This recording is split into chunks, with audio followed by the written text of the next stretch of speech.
Well, Nevada's newly sworn-in governor, Steve Sisolak, making his first State of the State address in Carson City tonight. The governor touched on several hot topics, including health care, equal pay, and gun control. But as 13 Action News reporter Brian Callahan tells you, it was his education push that was front and center in his budget plan.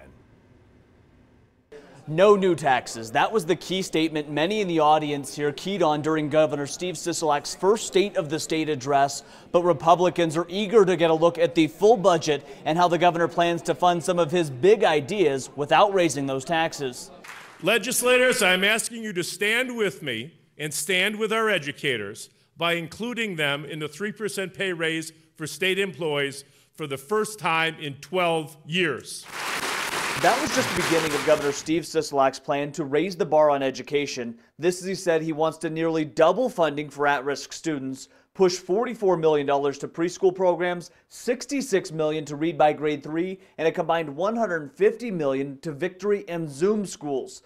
But he also outlined efforts to increase funding for career and technical education. The goal of ensuring that every family sitting around every dinner table sees the benefit of the economic recovery that only those at the top have felt thus far.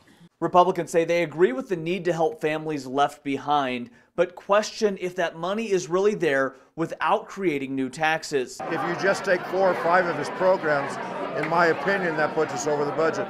But let's see what happens. But local business leaders were encouraged by the outline with that one statement in particular.